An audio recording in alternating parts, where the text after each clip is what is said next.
I want their leader brought here. I want him brought to me. I want the revolution crushed. Are we on? Yeah.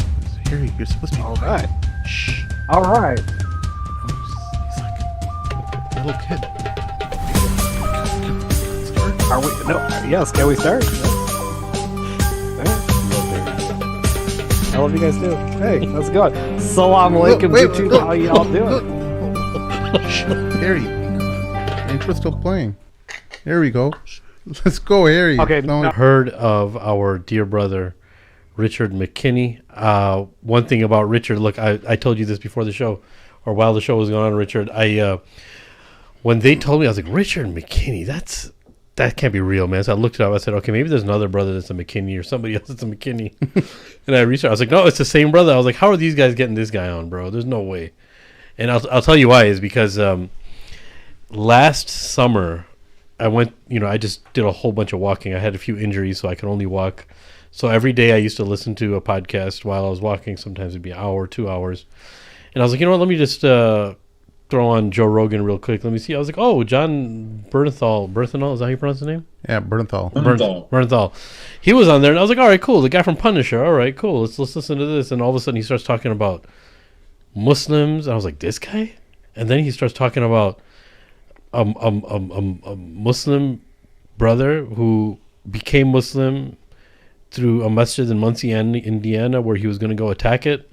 But in the process, they invited him in, and he ended up becoming curious about Islam and started becoming Muslim and started becoming an active participant. And I'm hearing John say all this on Joe Rogan's podcast, and I'm getting blown away by this because I'm going through this phase of like, obviously I'm explaining to my kids that there's no such thing as a coincidence, and Allah subhanahu wa ta'ala opens up the stage and paves the way whenever he wants of Islam being initialized into every single home, whether people like it or not. And first it was through television, now it's through YouTube and social media, where millions of people know about this person now because of Islam, and Allah's using this person. And that's the idea I had of Richard McKinney. So when they told me Richard McKinney's coming on, I stayed quiet for a long time, and I was doing a whole bunch of research. I was like, and then mashallah, I didn't believe it until you came on today. So thank you very much for spoiling us and being our guest of honor. This is amazing. It's amazing.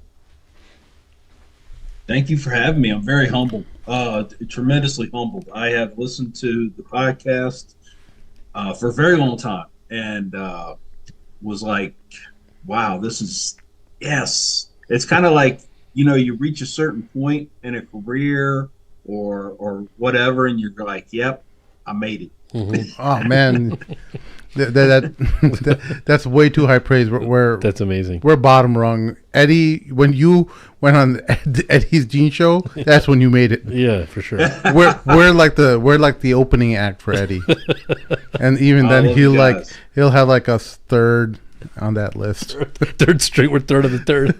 But yeah, I mean, I'm pretty sure he had opportunity to say his story over and over again. Yeah, but it's an amazing story. Yeah, can you give us a brief story, origin story? You don't have to go into all the grits and details. Yeah, I didn't want to butcher anything either when I was just talking about it, so I didn't want to talk about. I wanted to leave it up to you.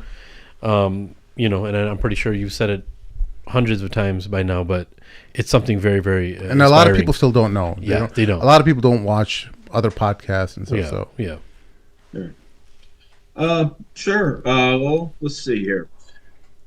I was medically retired after a quarter of a century in the military.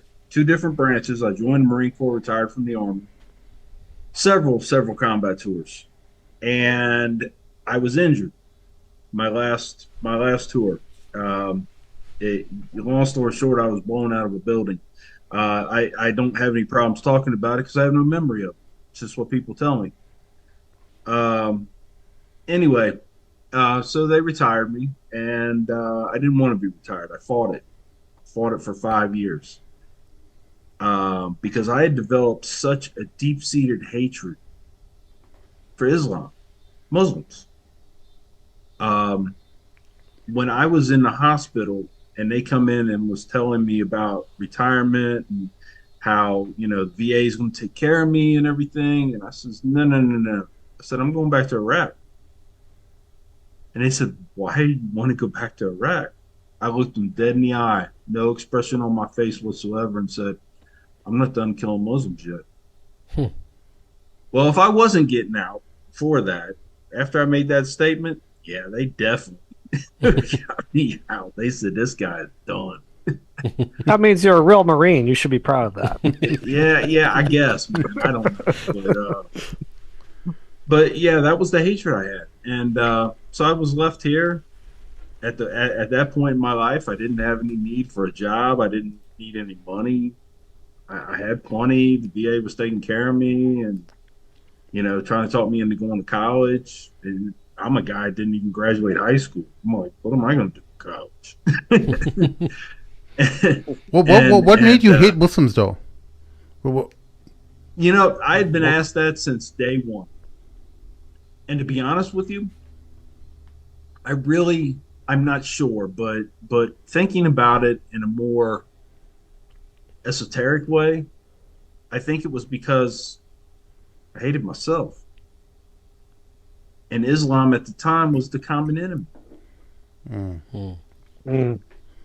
It's kind of like the bully at the school. Really The bully at the school didn't understand why he's bullying people. But it was like stuff back home, things that are happening with their parents, but it's just hatred of their situation sometimes can create. Well, see, I had a destiny. I had a destiny planned out. I was going to die in combat. Now, a lot of people are like, whoa, what are you talking about? I said, yeah. See, I saw that as a good thing because I was settled in my life that I had already lived a full life. And I know for a fact that when you come back to this country in a flag draped coffin, you are forever known as a hero. That's it, period. Hero, that's it. Yep. And that's what I was looking for. That's what I was searching for. And I'd do some dumb stuff, I'm going to tell you. They give me a medal. Good job. Never knowing that I was really trying to, what do they call it? Suicide by cop kind of situation. Yeah. Nah, still here. I woke up. I remember when I came to after the explosion, a couple days later, there's a chaplain, an army chaplain sitting right next to my bed. And I come to and I'm like, oh man, what's going on? Oh, this again. And I remember looking at the ceiling going, seriously? Like I was talking, to God and saying, "Oh my, what do I got to do to get killed around here?" Wow. Hey, I'm serious. I was looking at it. You serious? And that's when the chaplain jumped up and he goes, "Mr. McKinney," he says, "You are a very, very lucky man. You're the only one that survived in that building." Wow. I was like, I looked at him. I was still kind of groggy, and I've always been known as a smart aleck anyway. And I said, "Sir, no disrespect to your position in life, but he don't want me. And the devil's got a restraining order against me. So I guess I'm stuck here." And the chaplain didn't know what to say. He had not a clue. It's just ignorance, it was just that ignorance I had. And of course I had a huge ego, being in the military and doing the things that I did in the military. But then I found out that, I actually had another destiny, and that's the one I'm trying to live out now.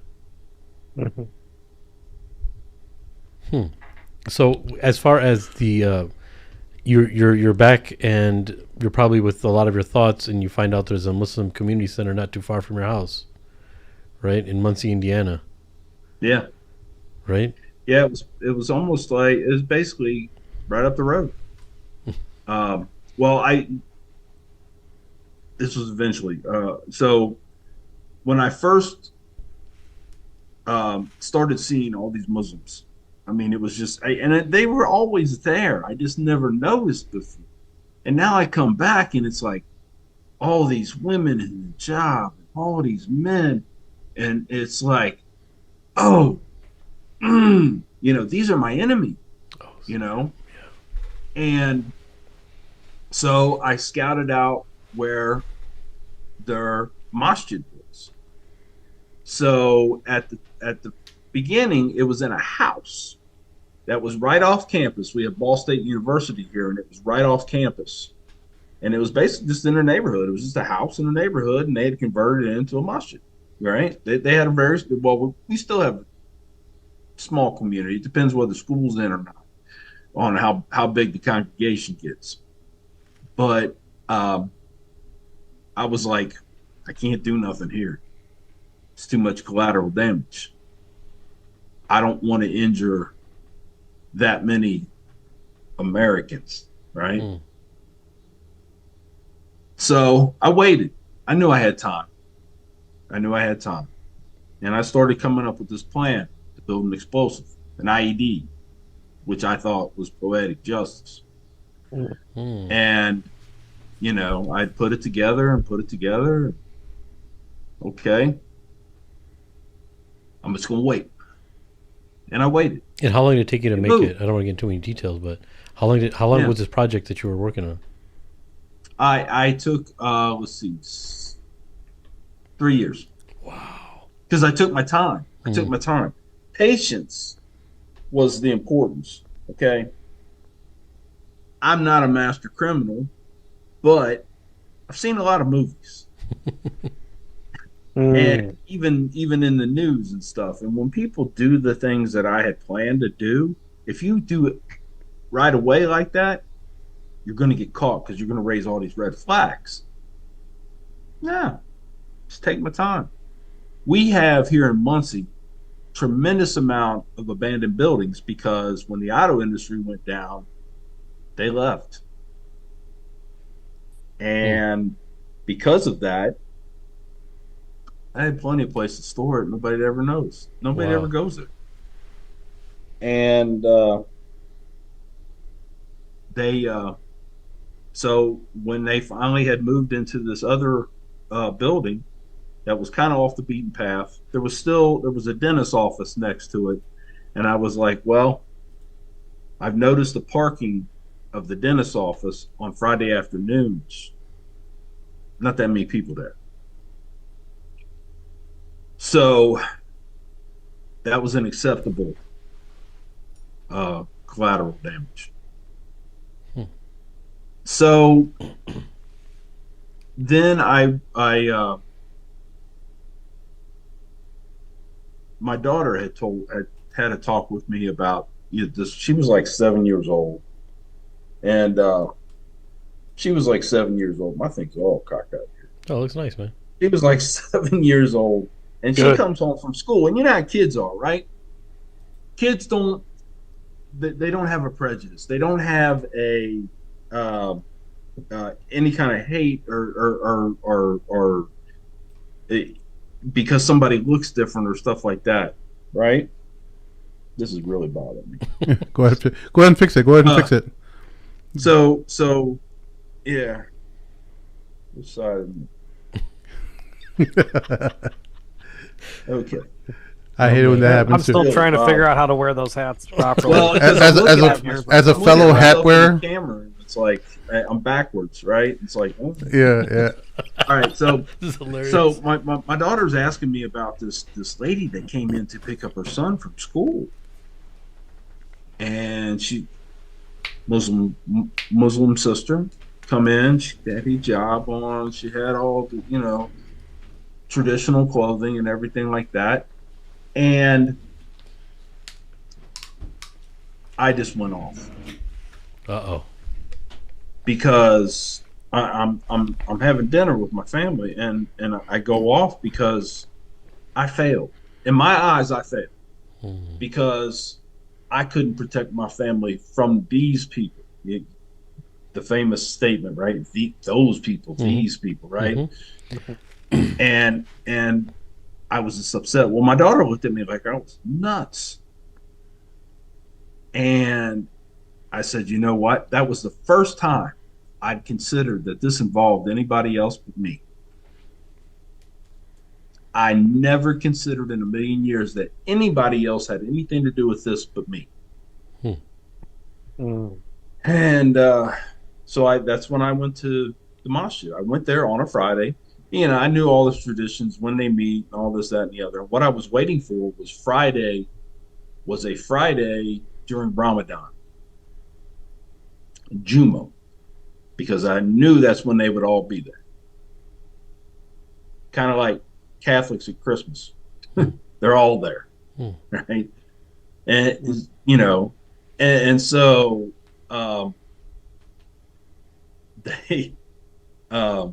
so I go in, and it was a struggle. I'm not even going to get into all that. It was a struggle. And I went in and I tried to keep my composure. And there was a African American gentleman. He's passed now. He's passed on, and you know, may Allah give him ease. But he's sitting there in the shoe room. I walk in, and he looks at me, and I look at him, and he just smiled and said, "Can I help you?" I said, "Yeah. I want you to teach me about Islam." He goes, "How long you got?" I said, "I got a couple hours." He said, "Well, we'll give it a shot." So, you know, he showed me around and sat me down in the back where we keep the chairs, right? For some of the elderly brothers or myself after leg day. And you know, I sat back there and I listened to the sermon, and I was like, that sounds pretty good. They're just saying it because I'm here, right?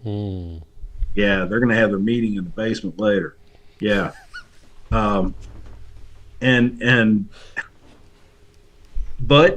I'm here to get information, because now I knew I was right about the way I feel, but I need something tangible.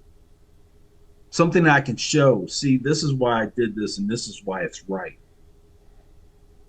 Now, I knew I was going to get caught, and I knew that I would end up being executed. Because regardless, right, wrong, and different, it's still against the law. You can't kill people. You just can't. Especially that many. But I was okay with that. That didn't bother me.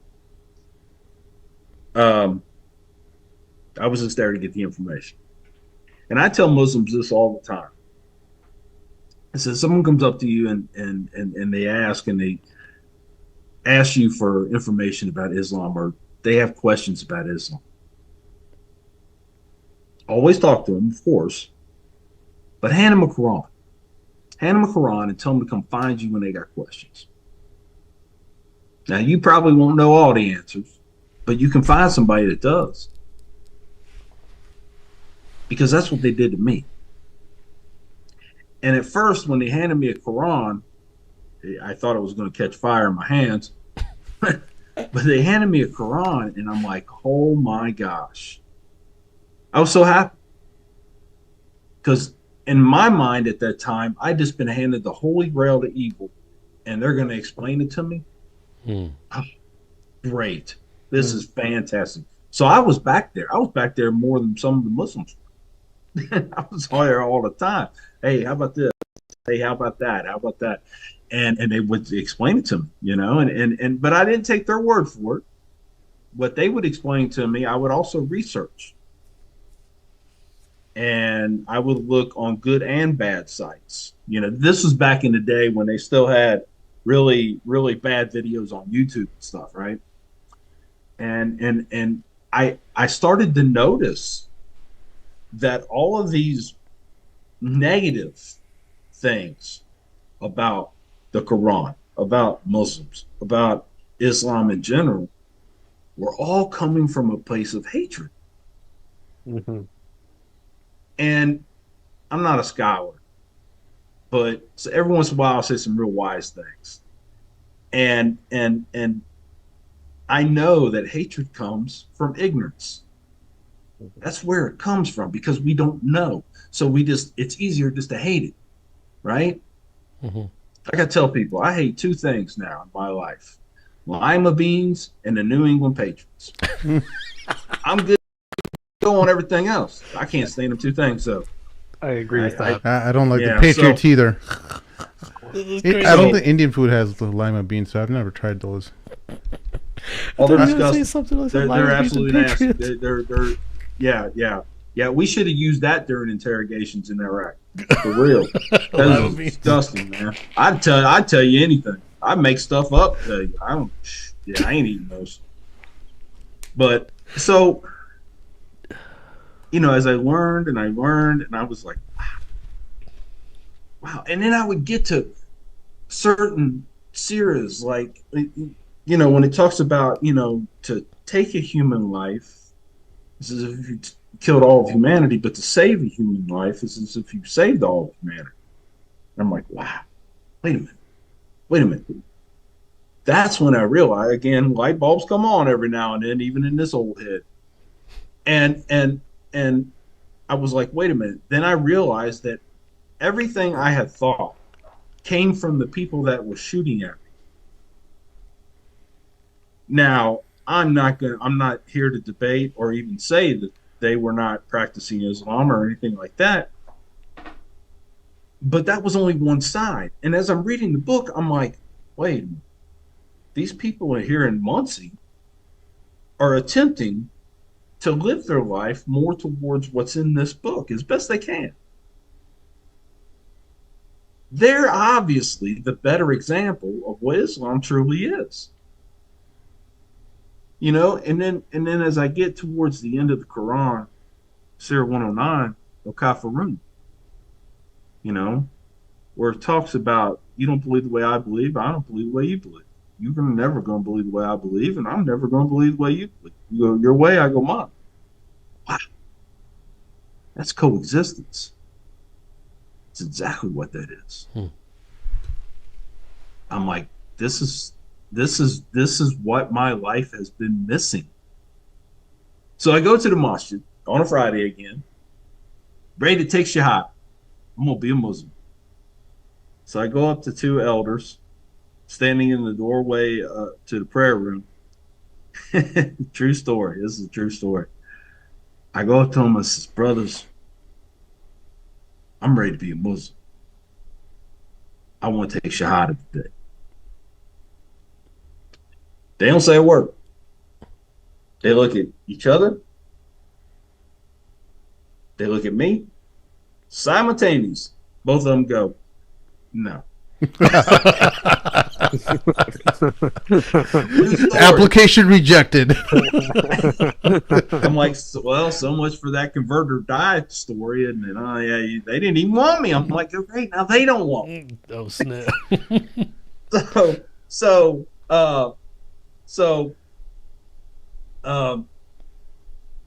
they looked at me very, passionately, and they said, brother, you still have so much to learn. So here's one of them smart things, one of them wise things that come up every once in a while. I looked at them both and says, don't we all? So they look back at each other. They look back at me. All right, let's go. All it took was a was don't it. we all. That's my shahada story. That's awesome. We're going to go ahead and hand it over to Harry. We're going to go pray. Harry's out in Indonesia, so it's obviously not prayer time for him. We'll let him take over for a few minutes. We'll be back. Go ahead, Harry. You got the floor. All right. Thank you, guys. I appreciate that. We man. fixed all the technical issues, inshallah, and the Mossad will not be coming back. Hopefully. No, it wasn't Mossad. I think Blame it was the something Mossad. about my YouTube. I always blame everything on Mossad. I can't blame Jews because that's racist, but I can blame Mossad. That is in vogue right now. Yes, Richard, it is so good to have you on. I appreciate your patience with all these technical difficulties and schedulings and reschedulings. Mm-hmm. I'm just listening to your story.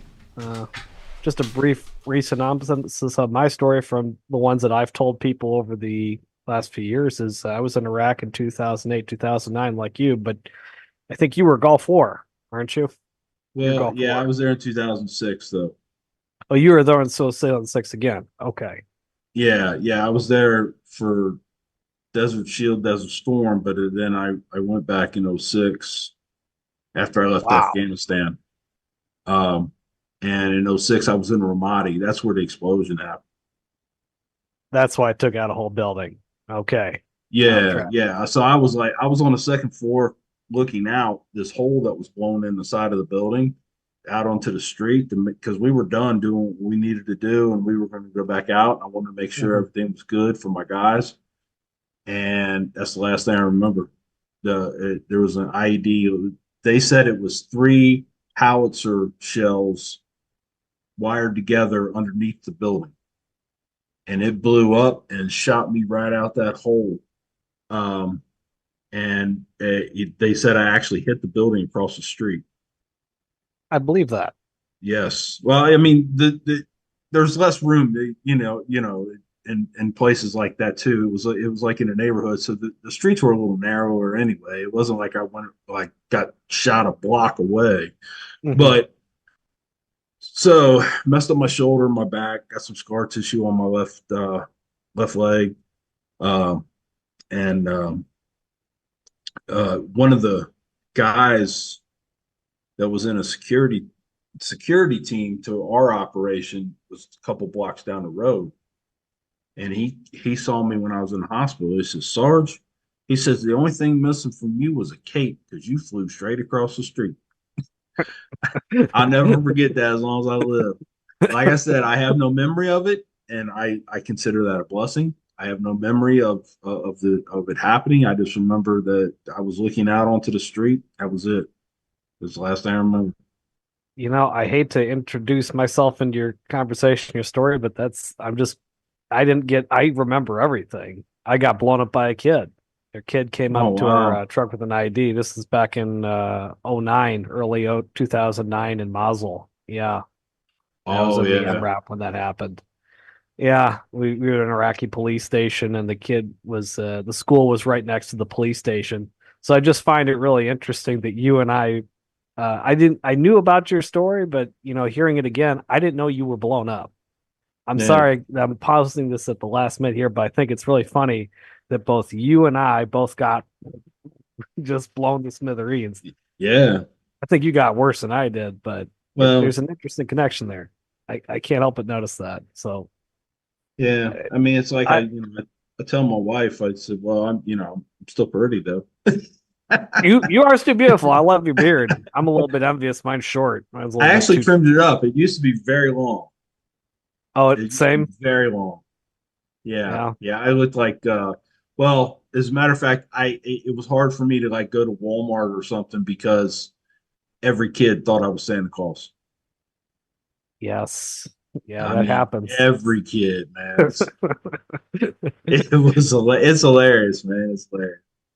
I had a long beard for a while here in Jakarta, and the kids would call me Taliban. Hey, Taliban, Mr. Taliban. The Indonesian kids would call me Wow. Taliban. Wow. Yeah, Yeah, that's not. Yeah. you gotta be No. careful here. Richard, No. I remember when the first time I entered a masjid in America, after coming back, because I like you, I started having questions and realizing that the whole story about Islam was not true, and I started seeking out time with Muslims and going to masjids myself. I remember the first time years after getting discharged from the army, I went into the masjid and my heart was just sort of like pounding through my head. It was like Oh yeah. I couldn't feel my face. Did you feel the same way when you entered into a masjid the first time? I thought I was gonna throw up because it was like, I mean, I felt unsafe and honestly I felt scared mainly because I didn't have a weapon on me. Yeah, same, Now that was, to be honest with you, that was the first time I'd ever been in a masjid without a weapon. same. Because I mean, the policy is leave religious structures alone unless someone's shooting at you from them. Right. Yeah. So yeah, and that was the first one I'd ever been in without a weapon, and I'm like, whew, this is not good. Yeah, it was Yeah. rough. I remember for the first few times I went to masjid, I I shouldn't say this because it could get me in trouble. I didn't bring a gun, but I did bring a knife. Hmm. Just because, just in case somebody comes in through the door that has tensions or somebody at the masjid already has bad tensions. I remember thinking that the first few All you got to times. say is you're Yemenis. There you go. You're good. Yeah, Yemenis. Oh yeah, I get that a lot too here. They think I'm Arab. They don't know that Ah, I'm a white boy from Texas. I'm from Waco, Texas. So they wow. don't know that. They don't know that. Yeah, that's like Yeah. that's another group of people that the government has falsely labeled as terrorists in the past. Which I'm not going to get too deep in politics because I know you don't like to get in politics. I've never seen you as a particularly political person, but taking a My diverge. political speech has been squashed over time Mhm. because I remember when we were doing premieres for the documentary in order to get qualified to be a nominee for the Oscars, right? Mhm. I had they assigned a PR person to me Uh-oh. because I would be on stage and I'd be like, first of all, we have to understand something. We have to acknowledge the fact that the government does not care about us. They don't. They don't, but you don't want to say that. Well, And this on top channel's of already that, been shadow banned, so you're free to speak here. We've already been hit. then I would say, and the NRA is the biggest terrorist organization in the world. Wow. Yeah, and I would explain myself. And I even had a politician come up to me after one of the talks, and he says, he says I was kind of offended by that. He introduced himself, and this was a few years ago, and he said I was kind of offended by that remark. And I says, I looked at him, grabbed a hold of his hand, looked him dead in the eye, and go, "Make me a liar." That's all I ask. Make me a liar. Wow. So yeah, I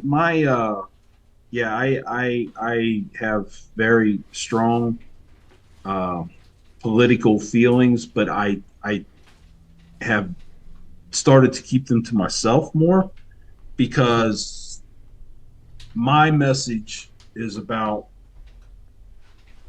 coexisting, unity, and working together. And when I come out, and I mean, I'll make jokes to my wife all day long, but when I'm in front of people, I can't be saying things like that because that's not unity, man. That's just tearing us farther apart. Right. And that's True what or I was trying not, to get at. What do you whether the think is a good statement's true or message for not, I America right can't now? say that. Right, true. True. What do you think is the best way forward for America right now at this time where we just had a political assassination, where we're divided more than ever, where we've got two presidents that were debating about, who was going to give more money to Israel to go commit a genocide. What would you say is your main message now other than just unity? What do you think Well, you could offer to the table here? so the movement that I've tried to initiate, that I've tried to get some kind of spin to it. I'm really not schooled on this. I just go with my gut. Hmm. But I've named it From Hate to Understand. Okay? Mm, Because that was my journey, from hate to understanding. And when people talk about stuff like hatred, prejudice, uh, um, it all starts with not understanding, with ignorance, because you don't know, right? You don't know, and you don't take the time to learn.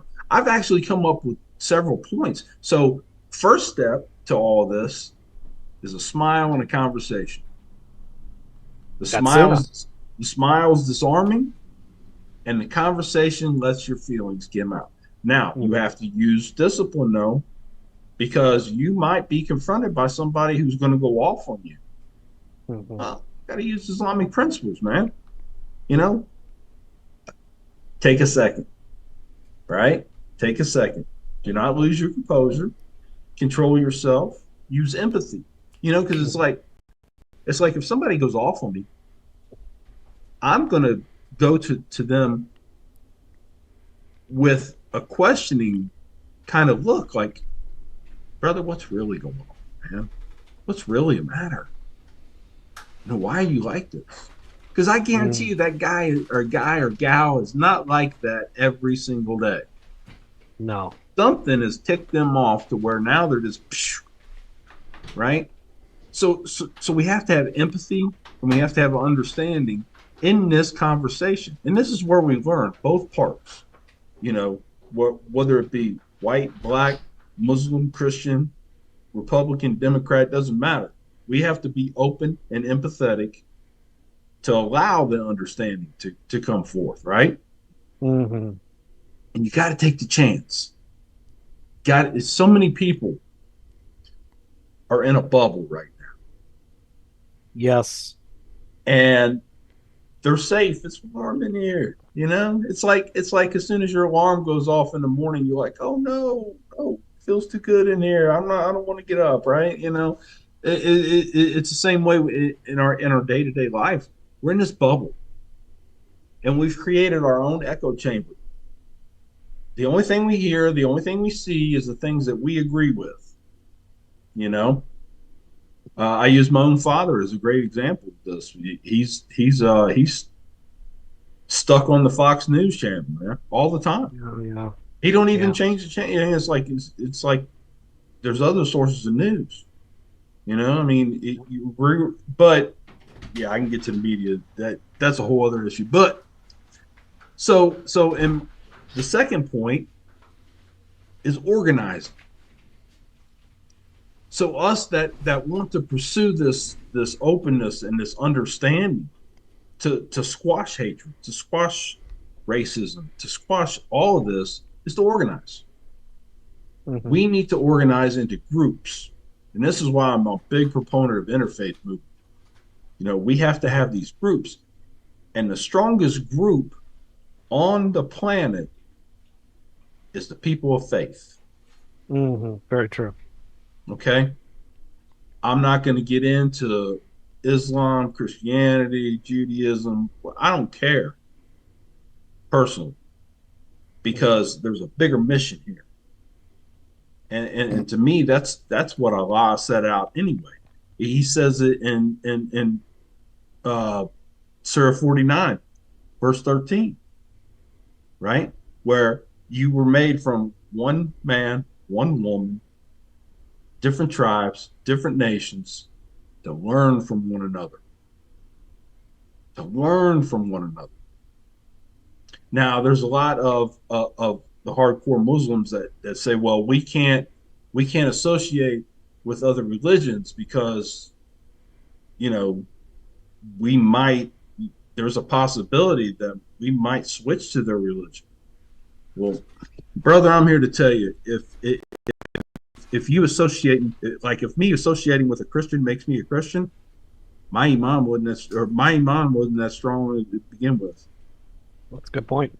That's a good point. That's a nuanced conversation that needs to be had. And sometimes it's tricky. The Quran says, don't take the Jews or the Christians as the closest of allies, but it doesn't say don't be friends with them. And we know from the tradition of our beloved Rasul, Prophet Muhammad, peace be upon him, that he had many non-Muslim friends and treated them with dignity and kindness and respect. And where our values align, where we can work together, alhamdulillah, we should try and do that. I do agree with you. I was watching the European finals, they're called the Euros, over the weekend, and something I noticed after the game, after England lost, a lot of their fan base, and this is a reoccurring theme, those who are familiar with the European football are keenly aware of the problem of racism, and that they blame African players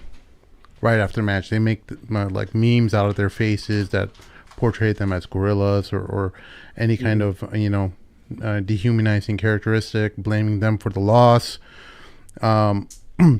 And so after England lost, I saw a whole bunch of these memes coming out, and I put it out on Twitter. I'm like, yo, what the hell's wrong with Europe? Like, we have passionate football fans and basketball fans and all kinds of different fans of different sports, but no one acts like this. Like, even the most degenerate of our society doesn't. There's a few. I'm sure there's always an exception, one, but in general, like, it doesn't make any waves. Like, racist. There's no even need for racism awareness and stuff like that they have in Europe. What do you think is going on with Europe, Richard? Have you studied that at all? I think what's going on in Europe, and specifically the United Kingdom, England, of course France too. It's a thing of, and I don't know if maybe this is something that we caused here in America, but it's like a nationalization movement has taken over to where the founders of that country, whatever they were, race, religion, are and should stay the dominant people of that nation, right?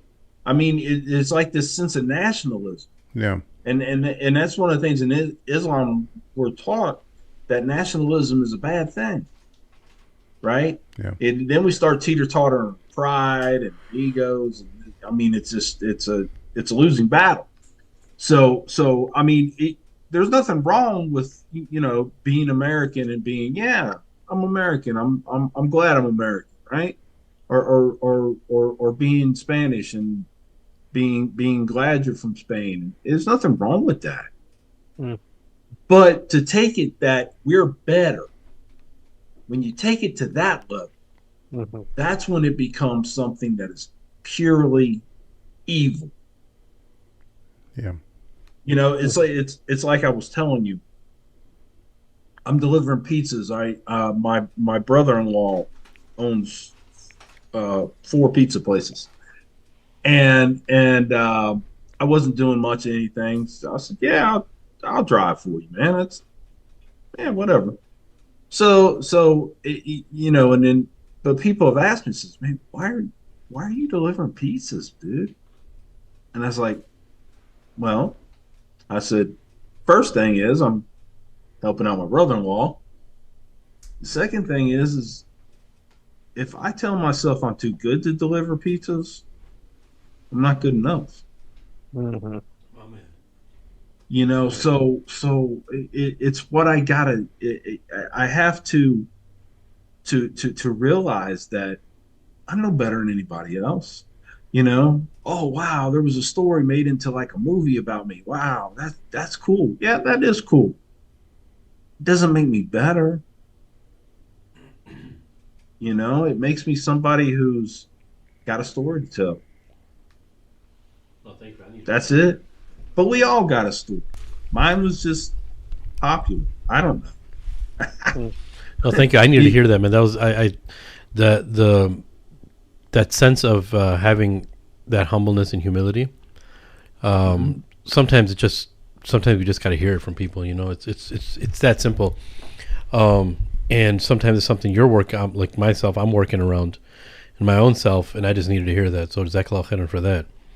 But how does this play in? I know that I was skating through just some of your social media and stuff, and you're a pretty humble dude, but you've been working on the front of also, you know, the oppression that the Palestinians are facing and stuff too. And how has that been added now to your toolkit? And like, obviously you had to make some changes in your life too because of that, right?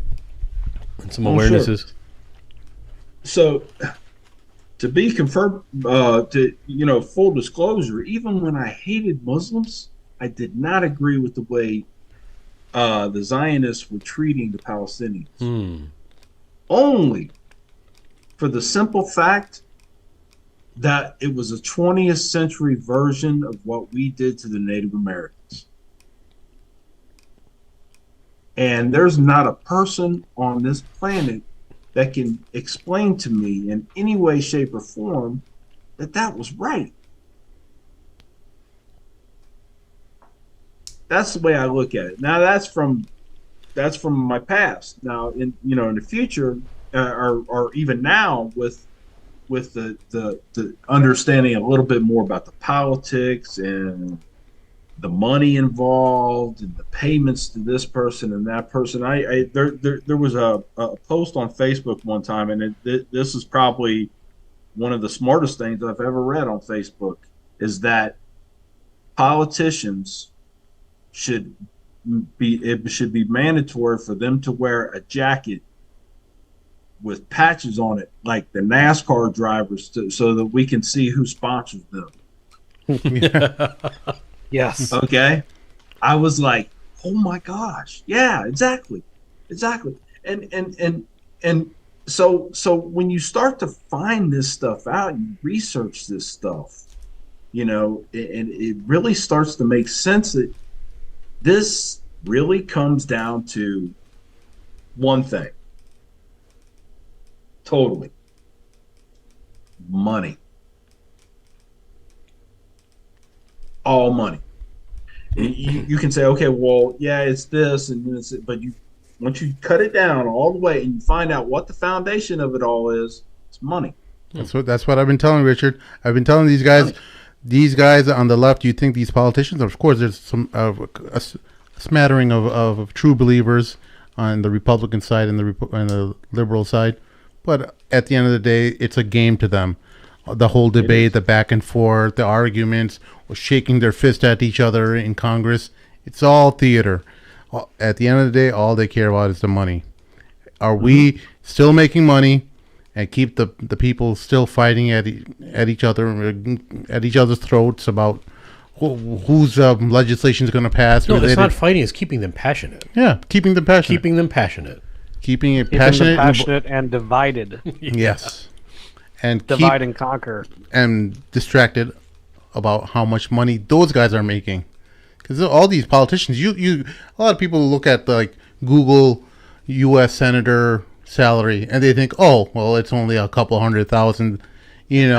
They're public servants. No, they have all kinds of investments worth millions and millions of dollars where they're just laughing it up while we're all fighting each other about all these different social problems. They're like, yeah, we're going to fight for you, and we're next election cycle we'll get them, and let's start canvassing right now, folks, and let's get people together. And I'm like, I wish you luck, man. And go ahead. Yeah, I mean, because there's a whole bunch of people who are truly invested in the process. Whether they believe it with every cell of their heart, bro. Whether Muslims or otherwise, they're like really like, we're going to make change. And I'm like, I don't think you can make change when your whole system's been bought by the highest bidder. Especially not by Israel. Yeah, and the Apex is flaunting it on their Twitter now. They're flaunting how much about all their candidates, all the AIPAC supported candidates won in the previous election cycle, and they're saying like, "Hey, you want to be a winner? Sign with us. Take the AIPAC money. We'll make sure your candidates lose." Mm. Yeah, the facade and like you said, game, like the deception, like even at the level of look, that assassination thing was crazy, but everything around it was even crazier. How is it this dude is 100 yards away? And I'm not saying, I'm not talking about conspiracies yet. And I know you're gonna appreciate this, Harry. You're gonna love this one. Here we go. Come on. 100 yards away. When you have, by the way, we have a tornado siren, so just be on alert. We may have to take shelter. That is, yes. Just to add some drama to the story. Yeah. Go for it, Chef. Facade again. No, but 100 yards away, usually 300 yards away to a mile away, every building top is taken. Everything is looked after. When you have like high-end military personnel that come in somewhere, all of the roofs are taken into consideration, drones, everything. How is this dude 100 yards away going to shoot 5-6 shots? Everyone's telling people that is there. The police that are told, like, oh, we don't see him. Everyone's playing dumb. Yeah. Now, I'm not talking about conspiracy yet, but what I'm trying to say is the fact that this is in the news now and everybody's talking about it, what are we actually being distracted from now? Mm-hmm. Because everybody's talking about this assassination. And it's a crazy thing that happened. Mm-hmm. Dude, he hit his ear, which is like an inch away from his brain. Yeah. That's crazy in itself. Mm-hmm. And then how this dude 100 yards away pulling off 5 shots and people are seeing it and the Secret Service doesn't see it? and the Secret Service is supposed to be warning, get him down, get him down. They're looking right at the dude in the direction. The two Secret Service guys that are on the left side, on the right side of Donald Trump in that video, they're supposed to be telling him, all right, we see somebody, get him down, somebody with a rifle. These guys are looking right at him. But that's what I'm saying. Look, things are so deep at this level now.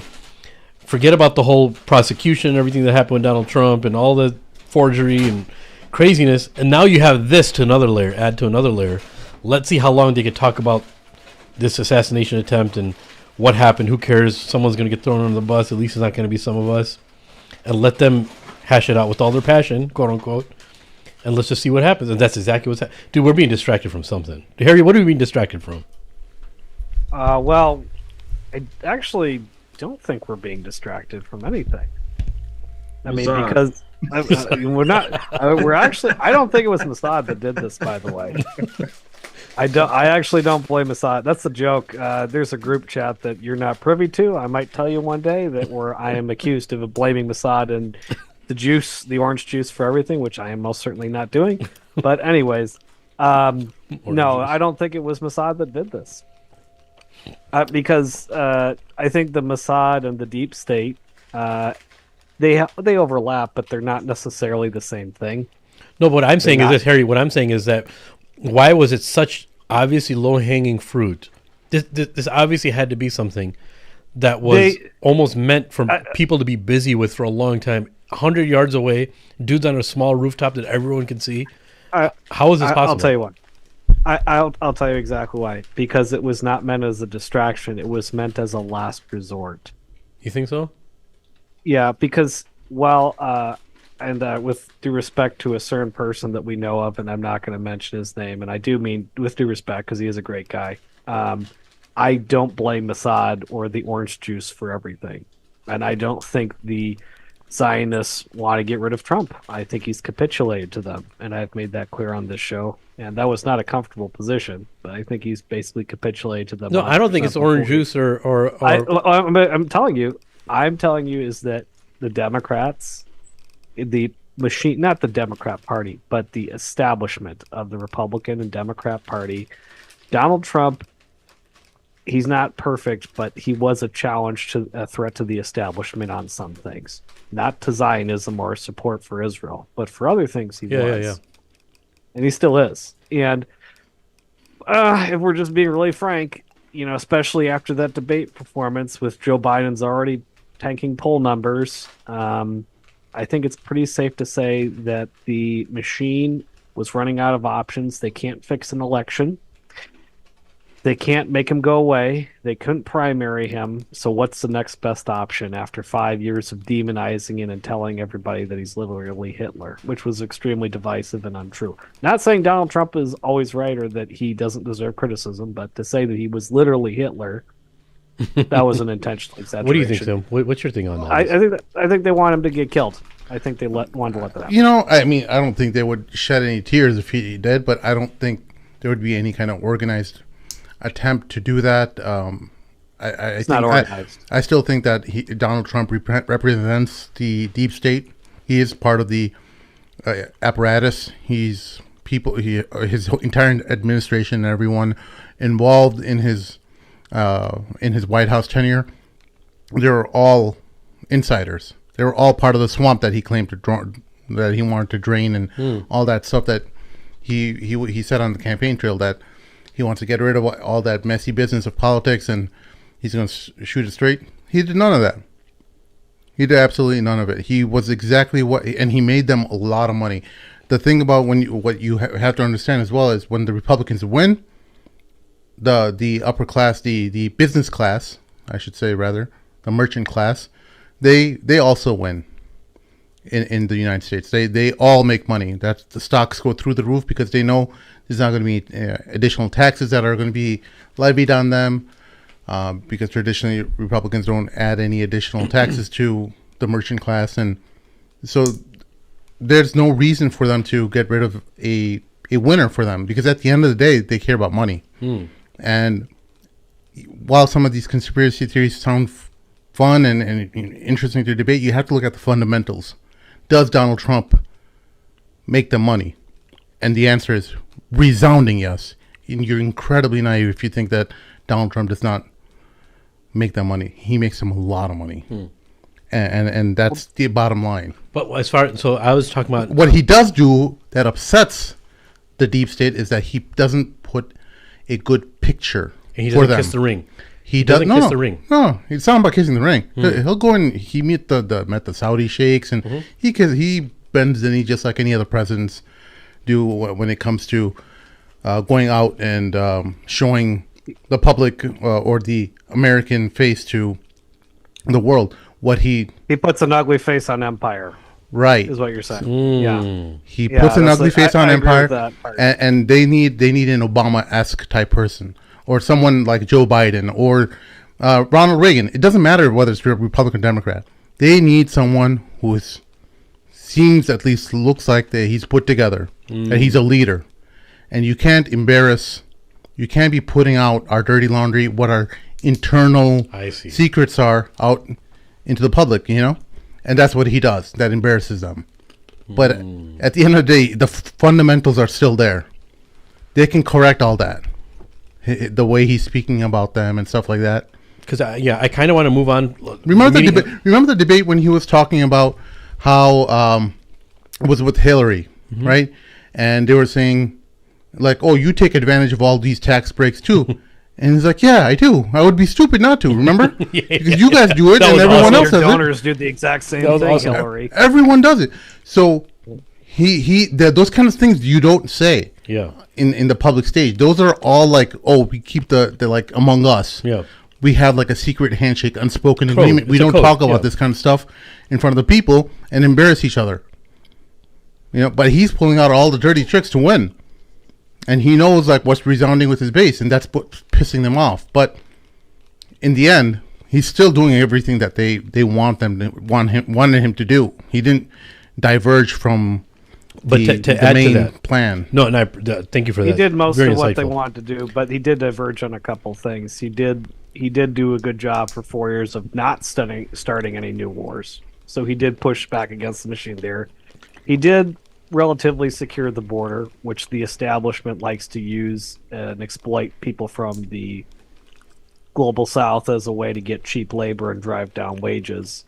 So he did do some things. Which war did he stop? I'm not going to say he's an angel. But he said he didn't start any wars. Any new wars. Well, that's because... So he did push back on the machine. But yes, you were right. He very quickly, like I said previously, Steve Bannon got removed and replaced with people who are swamp creatures, so forth and so on. Then you look at his precious daughter Ivanka and her husband Jared Kushner, and you could see as time went on they got more and more in the thick of things and more involved. So I mean, at this point I can't possibly vote for him. Whatever was good about him in 2016 is gone. But as far as Sim, as far as maybe we can move on because I don't want to keep brother Richard waiting too long. But Richard, yes. As far as and feel free to jump in, Richard, anytime. I know you kind of avoid politics, but it's kind of like an open floor now. You just jump in. These guys started talking. Everybody here is already shadow banned. Go for it. He's like, not me. I try to stay. Well, I mean, my current actions around the nation and the world stay mostly within my own house. I mean, I've been shot at. I've made a lot of death threats. Wait, someone shot at you? Yeah. Contrary to popular belief, you just mentioned as you shot at. Oh, there's a Marine we're talking about though. Happens. Yeah. It was funny because I remember after it happened, I was leaving a building, and so anyway, they still have not caught the guy. This was about a year or so ago, and well, no, I take it back, but about 6 months. So the deputy is standing right next to me, and it was in a southern state. I won't say which one, but it was in a southern state. The deputy's sitting right next to me. I think he was like not really caring too much about the fact that somebody shot at a Muslim. Whatever, you know. But he's sitting there and he's writing in his paper. He's writing his tablet, to further report. And I'm just standing there, and I said, "Hey, can I ask you a question?" He don't even look at me. He just goes, "Yeah." I said, "Hey, I thought you all down here could shoot better than that." Oh snap! He stops what he's doing and looks at me and says, "Sir, you ain't right." So you ain't right. And went back to writing again. I mean, you know, because if it's going to happen, it's going to happen. It was like, well, you know, it didn't happen today. But you know what Brother Richard seems like, bro? We all got to get together. Harry, when you're in town again, too, you, me, Mort, Harry, we just got to take a road trip and go visit the brother, hang out with him for a day and come back, bro. Yeah. You know what I'm saying? I would love to see, Yeah, just to be hang out with his brother, man. Absolutely. I would love to hang out with his brother. You ain't right. Right? Well, that's what my dad says. Boy, this ain't right. My dad used to say that all the time. You say that all the time. Well, Sheikh, I know you had a question. You were about to say something. Yeah, so I was saying that there's something that just seems very off. Something ain't right about this whole assassination thing being so obvious low. It seems like such obvious low-hanging fruit, You know, that well, is impossible to avoid, but it's keeping everybody busy. it is awfully suspicious. I will say that the Secret Service allowed the guy who was fully under their crosshair to take a shot Looking at him, before they shot him. it's crazy. That's and then Look who runs the Secret Service right now. and how is that okay? Like, But this has to be. You have to understand. Like, they play out. These aren't like, oh my god, like this is were caught with their pants on. They run simulation exercises, all kinds of different different scenarios where you're put in all weird positions like this. They should know like this what's going on. Like, Right. this is what we're supposed to do. Now, when not waiting for orders and stuff like that. yeah, I know. It's And, ridiculous. and all the Secret Service guys are covering. They're all shorter than him. They're all shorter than him. His head was popping up. I was like, dude, this is so weird. But again, look, it just seems to me that it's so idiotically obvious and low hanging fruit that something's really wrong with this. Well, it could be that, you know, the Secret Service was kind of told by someone who doesn't like Trump, and hey, you know what? Just go ahead and Let your do guards it. down a little bit. Go ahead Look and the other way. go ahead and look the other way. You know, let him at least take a shot off. You know, and I guess if Trump had, someone said that he had moved just a little bit. Yeah, Right before the top shot of his ear, bro. No, I know, but apparently his head tilted a bit right before the shot, and that caused the bullet to just graze his ear. But if he was like, he should have been hit, but he That's coincidentally. crazy. Should've. Yeah. Yeah. Wow. I have to go through that video again and see like how close that was, but Yeah, man. because it looks like he Very close. yeah, it was very close. But anyways, yeah, I think we can move on to something else. But you know, I mean, the kid itself is like there's so little information Yeah, on yeah. him too. You Very know, little. they always pick these guys who are like, lone wolves. no, I mean, there's so little information about Yeah, him. yeah, I know. You know, and if it was organized, it could. There is plausibility. I'm not saying like it's completely like crazy talk that someone would want him dead from the deep state. Mm-hmm. But the things don't add up in the sense that he still makes them money. He makes them a lot of money. He's not like upsetting them to the point where they want him dead. You know what I'm saying? Well, they want you dead when you're like causing problems, when like deep policy problems, where like, you know, the way you're dealing with maybe they want Trump wants to pull back out of Ukraine. And I guarantee you, when he wins the office, he's not gonna pull out of Ukraine. No, he can't. I promise you that. I'm gonna have to agree with Sheikh bin Hamid here. He actually did try and pull us out of Syria, and the generals did lie to him. And of course, a lot of these generals that work at the Pentagon also sit on the boards of all these different defense contractors. Yeah. So Trump didn't threaten everybody's money, but he threatens some people's bread and butter. And even if he doesn't get everything he wants, even if he's no JFK, he was certainly riding on a populist wave that, if it gains enough momentum, could make change long term. Yeah, absolutely. Look, these You can't give presidents, them anything. You can't give they get option A, B, and C, and they're all representing different interests from different corporations, different areas of the military-industrial complex, and different interests all are involved in these packages. And they're all these A, B, and C's. They're all just diverging from each other on small details, and it gives the president the illusion of choice. Like, oh, I'm making the choice here, and I get to feel like I'm the president, and well, I guess what I choose B, and that's what the end of it. I don't want to hear any beep out of you. Yeah, General McAllister, I don't want to hear anything out of you. The deep state will always swallow you back into the swamp with them. Yeah. Unless you come in unless you come in guns blazing, ready to go. And of course, Trump, as I critiqued Sheikh about, is he surrounded himself with the wrong people over and over again. So whatever was good in his first term is gone very quickly, and it's definitely not going to come in his second term. And how come Trump didn't pardon? Why bother voting? Well, how come if Trump was really fighting for the little guy, how come he didn't pardon the January 6th rioters? Right? Yeah. Doesn't make sense, does it? Those are your supporters. Yeah. Those guys were literally shed blood in Capitol Hill. How come he didn't pardon Snowden and Assange? How come? He could have done that for 4 years. He could have. And see, these are the things where he matched what the deep state wanted from him. That's why it doesn't make sense for them to want him dead. Because he didn't do unilateral pardons and stuff like that, where he got because it's part of state policy to punish Assange and Edward Snowden, etc., right? Because they want to teach them lessons. People who are going to be future journalists and stuff, like, hey, this is what you're risking if you upset us. So it's very important for them to send that message.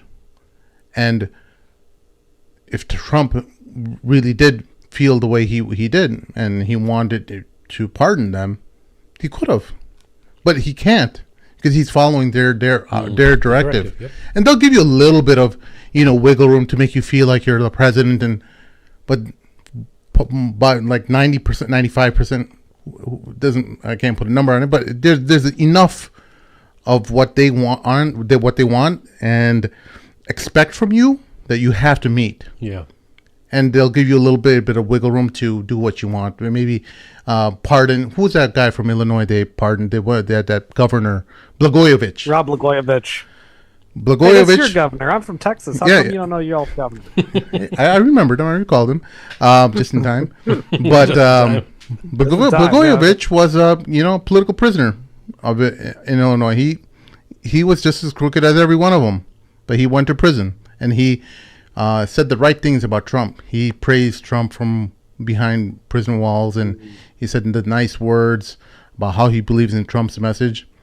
And Trump eventually pardoned him. Wow. And because Blagojevich, he was an insider.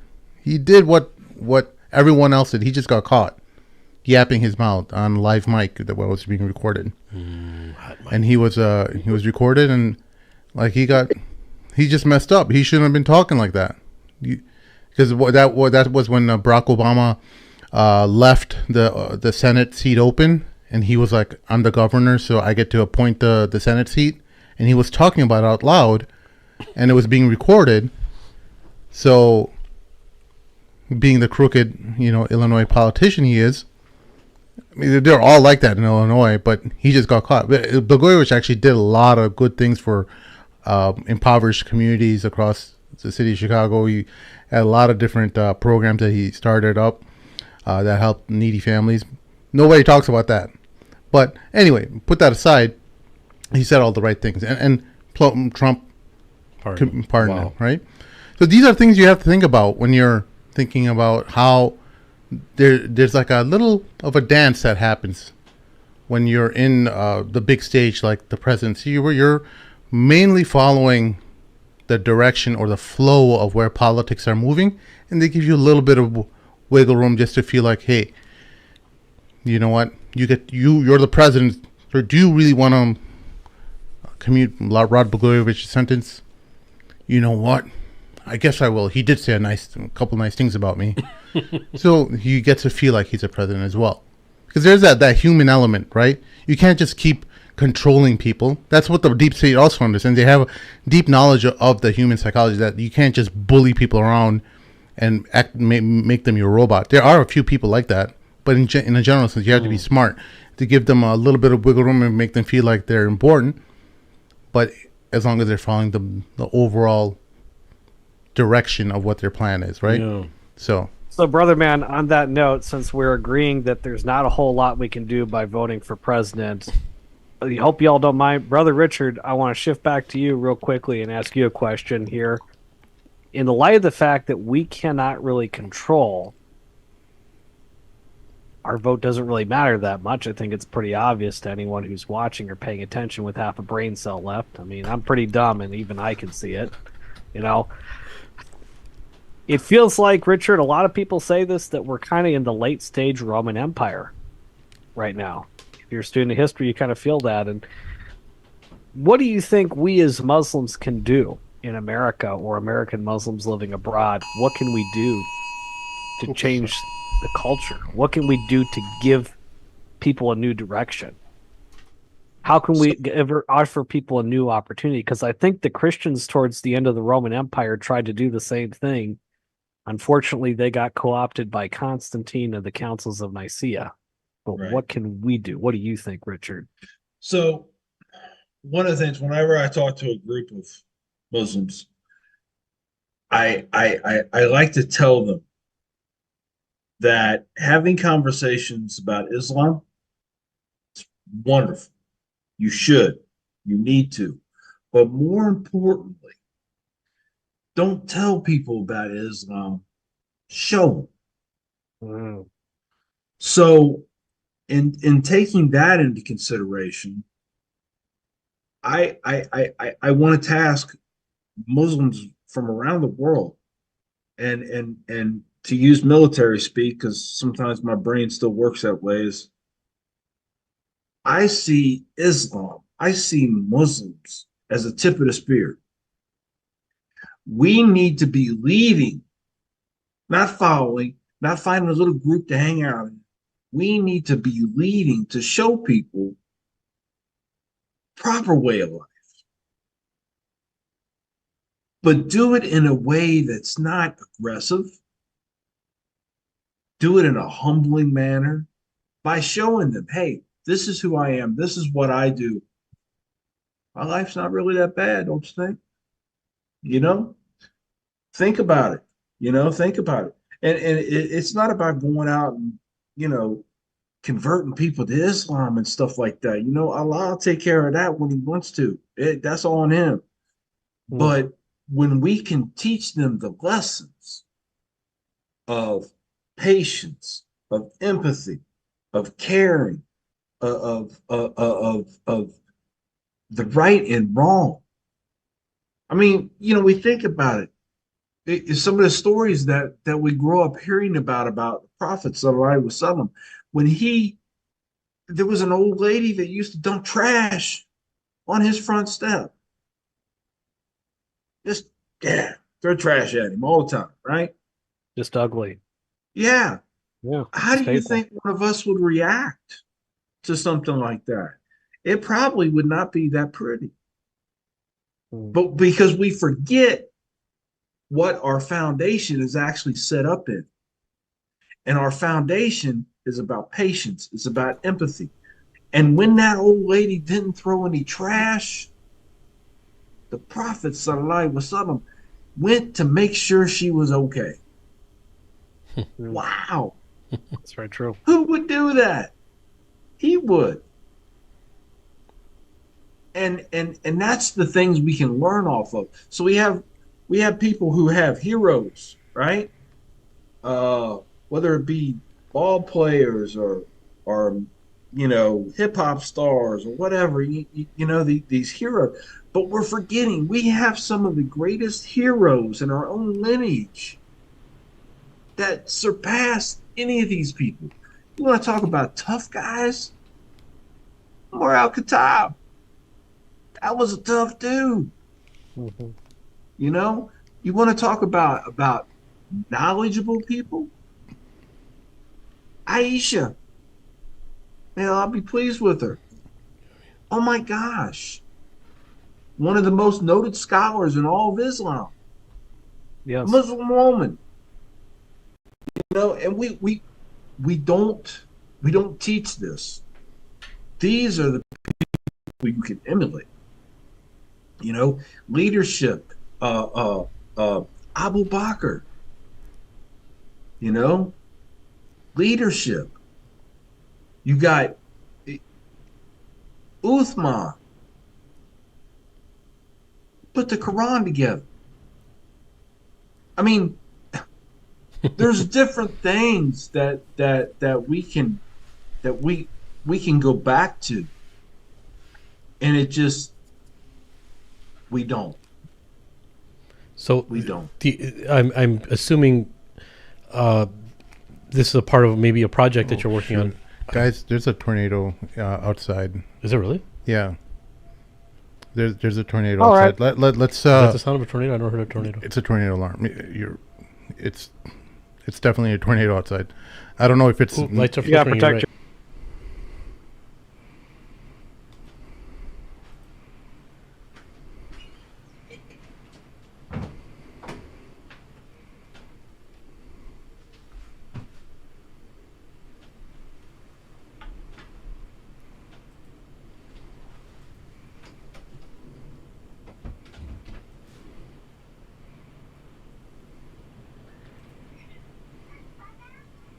Assalamualaikum. Hey, you guys good?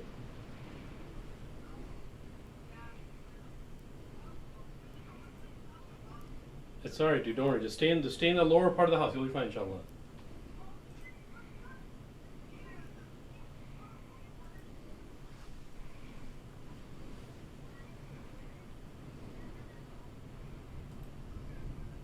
Alright, as long as you guys are good. I'll call you guys back in a little bit, alright? Okay, assalamualaikum.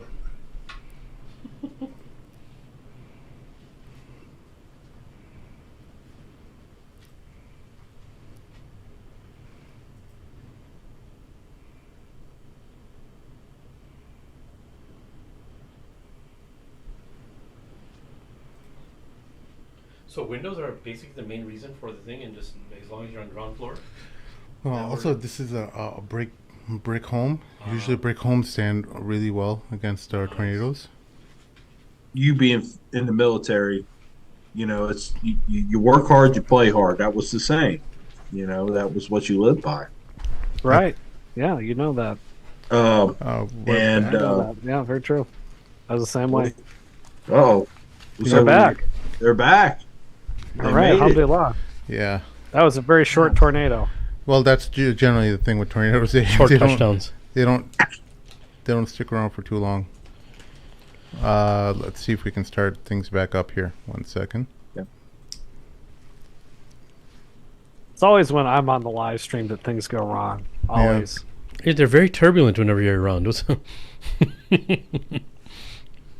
Richard, just so we're I just so think you we're know, back I had now. a YouTube channel before I joined these guys, and I got shadow banned. I started making a meteoric rise, and all of a sudden I got shadow banned and realized it happened around the start of time I started. It was about 9 months ago when I started calling out Israel hardcore. By the way, we're live right now here. Just so Oh, we you are? know, Okay. Yeah. So we're back. Assalamu alaikum, everyone. Assalamu alaikum, y'all. Multiple levels of turbulence, but alhamdulillah, we're in good hands.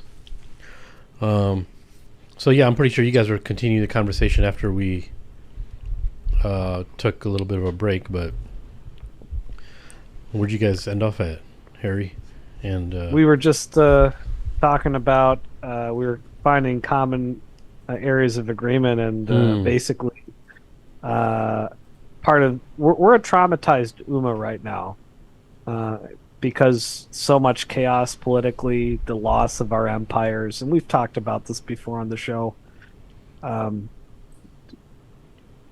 America is also kind of it's a traumatized lost empire, just like the Ottoman Empire when it was falling down, just the Roman Empire when it's falling down. And Richard and I were just both sharing about how we both come from families of heavy drinkers, and you could see the disintegration of the family and how it leads people to do crazy stuff.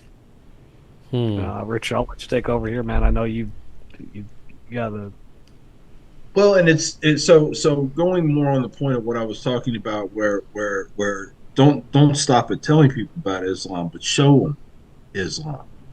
Mhm. And that's the thing. We have so many examples without proselytizing. We don't have to proselytize. We can go out there and we can just give them examples, tell them stories, have conversations, sit down with somebody and have a coffee and just talk. You know, it doesn't even have to be religious based, man.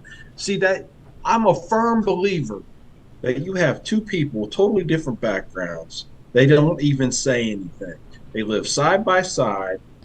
They go to work at the same time. They get in their car. They don't say something. One day, somebody goes, "Hey."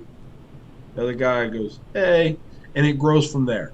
Next thing you know, "Hey, have a good day at work, man. Hey, how was work today?" Mm. I guarantee you, within 6 months, the two families will be having a barbecue in the backyard. I have no doubt. Only because they took that chance to drop that wall and to be a part of something bigger. Because doesn't the world doesn't care about you. It cares about what goes on with you. Like I've said many times, I believe one of the questions that Allah subhanahu wa ta'ala is going to have for us on Judgment Day is, what did you do? What did you do? Did you cause mischief? Or did you try to clean it up? Did you try to make something better? You know, we can only do this together. I got so frustrated with the Ummah, the whole concept of the Ummah years ago. And I would actually tell people, Ummah is an urban legend. Doesn't exist. But then I really did some thinking and some researching and some prayer. And I was like, no. Because even if you look out here and you don't see an Ummah, the Ummah's in your heart. It's you. That's the Ummah that needs to be fixed. Because you can't make a stew with rotten meat. You can't make a strong Ummah with people that are broke. We don't. It's so much easier for us, and you know, I struggle with it sometimes too. You know, it's a whole pointing your finger at people. You know, I mean, one thing my mom had told me years ago is that every time you point your finger at somebody, you got three pointing right back at you. You got to think about that. So like with this country, you know, we talk about it. It's not funny, but I have to laugh when we're giving other countries advice on how to treat people. It's not funny, but I have to laugh, I guess, or it keeps me from throwing something through the television. I don't know. Keeps me sane too. Yeah.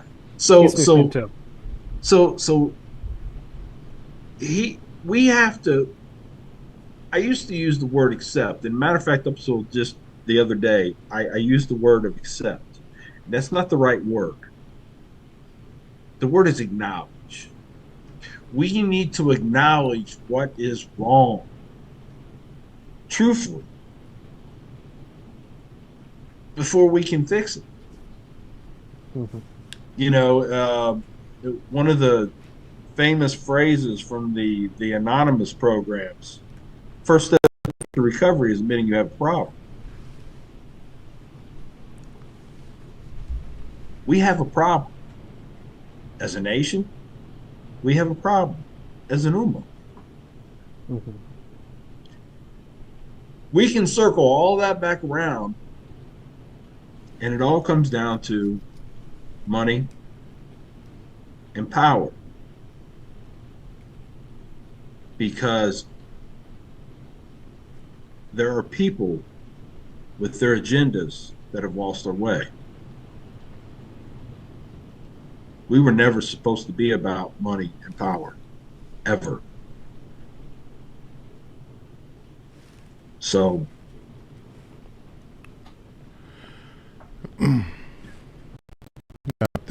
those are great words to live by. And I just remember, like, when I meet non-Muslim coworkers, sometimes they'll be like joking about things I do related to Islam.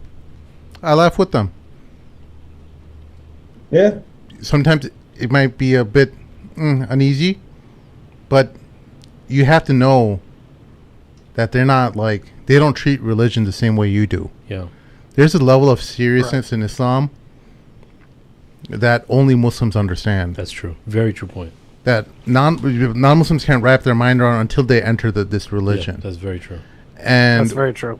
when you get upset about stuff, you're kind of Shutting off. you know, you'll get them to change their behavior in most cases, right? But you can't end up creating a barrier, right? Now, I'm not talking about abuse and stuff, right? We're just talking about humor and just like, you know, Look, some of the stuff they say is actually really funny. it's just I funny used to stuff. work with a non-Muslim security. I remember. I don't know if you remember that. I mean, I'll let you continue, Yeah. but it's very true. Like, I'm glad that Allah gave us that non-Muslim security guard when I was working at the school, is because I felt an evolution within myself from originally kind of taking offense, but having patience to kind of laughing with him. Like, dude, I totally get it. Like, I just put my guards down. He's not saying anything blasphemous. He's just thinking out loudly. He's comfortable to talk to me about this stuff. You know what I'm saying? It's a perfect opportunity to just let him finish and give him dawah. You know what I'm saying? But I know what you're talking about. It's really, really important to let them finish and just have a laugh with them, bro. Yeah, because look, ultimately, like in American, and I don't know how much it is in Europe as well, but part of being American is kind of being able to laugh at yourself. And it's a big culture in American comedy. You have to be able to laugh at yourself and get out of your own skin. And people accept you when you're not so self-conscious, right? And that's like half the battle for a lot of Muslims, like not being able to just fit in, especially like practicing Muslims, right? There's non-practicing Muslims, obviously, who, oh, you're having a beer, I'll have two. For, you know, those, we're not talking about them. They get a little too comfortable there. But we're talking about like practicing Muslims. They take their religion. People who take their religion seriously, they get really uncomfortable quick.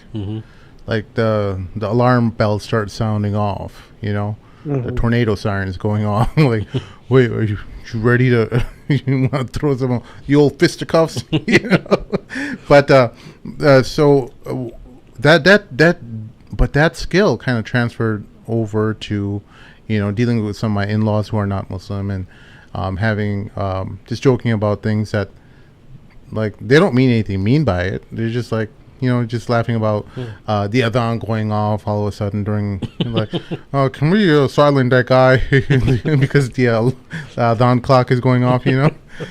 So just some people get really upset by it, you know? You know what? To this day, it's been 5 years since I took my Shahada, alhamdulillah, and every time I hear Allahu Akbar, I go, oh, damn it, no. There's part of me that just goes, no, I know what's going to happen next. Still, it's happened. I got to tell you this. It's a funny story. So after the FBI started investigating me, and they come to my house with a bomb dog and everything, and I went to the masjid after that to pray, and the brothers were like, hey, how you doing? I said, I'm good. I says, I'm a real Muslim now. The FBI is investigating me. And the brothers are like, what? Gonna distance them from you even more now. So, yeah, it's just, but we take ourselves too serious. and we miss out on some of the joys of life, and some of it's like I never to this day still don't understand a lot of your hardliners, regardless of what their beliefs are. Because there's a Christian minister actually told me this one time. He says, when you practice fundamentalism, you take the fun out of it, make it mental. Yeah. I was like, yeah. I said, I'm going to use that. Because, and it's true though. It's true. It's things words that we use like praise. Praise is a verb. That's an action. Mm-hmm. Praise is something that's like, yeah. It's like the wave at a baseball game. It's like, yeah. But a lot of your hardliners would be like, no, that's a wrong. Huh? That's a wrong. I know I got in some trouble a few years ago. I was actually in Chicago. I spoke at a Holocaust museum. Oh, wow. Yeah, and half the people in our group chat don't think the Holocaust actually happened, by the way, just so you're aware. Oh, wow. I've actually been to the concentration camps. Yeah. I believe that. Yeah, that's real. I'm not one of them supernatural persons, but that's an eerie feeling, man. Yeah. Eerie. I've stood in the middle of a gas chamber. Eerie. Ooh. Mm-hmm. But so Jesse Jackson's daughter came to meet me, and I was like, she come to meet me, because I tell people, I said, man, I'm really not that special. Ask my wife.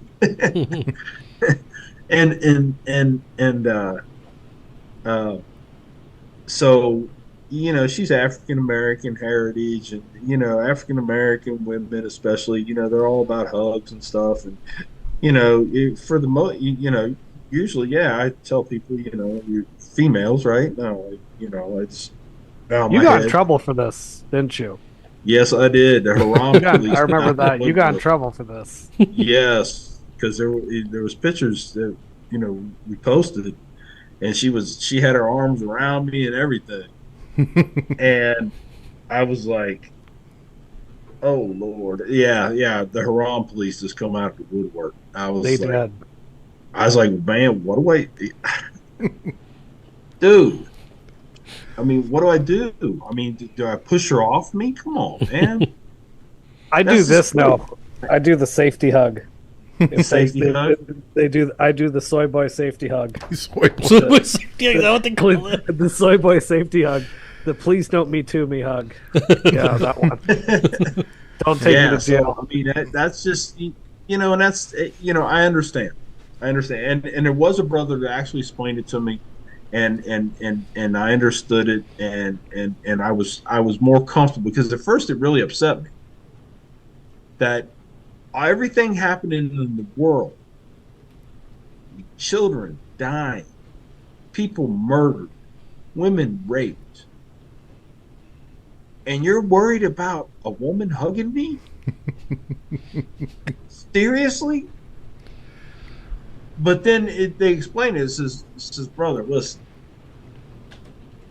people look up to you. Mm-hmm. And these young Muslim boys, they see stuff like that, and then they think it's okay. Oh, they don't. No, they don't. They don't. They don't. It's stupid. This kind of stuff happened all the time. Richard, I was with my now ex-wife, but we went to a wedding once, and just one of her coworkers and stuff, and I happened to have worked at that company, and one of the girls over there, drop dead gorgeous, comes and says, Imran, blah, came and hugs me, and I just like lock up. I'm like, oh, I don't know what to do. I look over to my wife. I'm like, I don't know her. We barely talked a couple times. That's my eyes are just like, you don't know what to do in these situations. Yeah, give us a break, dude. We live in a non-Muslim country. These things are going to happen. You're not initiating the hug. No, it's not like, oh my God, here, come over here. Here we go. I was waiting for this moment. It don't happen like that. No, that's not what was, Yeah, bro. Everybody has to deal with that weird situation once in a while in their life, and it should be understandable, bro. If Muslims understand the struggle, bro, they should know that people get a pass for someone just coming up and hugging them without their consent, bro. It happens. You know what I'm saying? It happens. Yeah, and this kind of stuff, the Haram Police, some of the UK brothers, they love to defend them, and I know they try to give them all kinds of excuses, but I think a lot of it is just, some people, they come from a good place. They just don't. A lot of Muslims are introverts, especially online, and they don't know how to give advice to each other, and especially in the online community. Very polite way of saying they've never been laid. That's what you're saying. Virgins. What are you gonna do? But oh wow. But anyway, yeah. So a lot of these guys, they just don't know.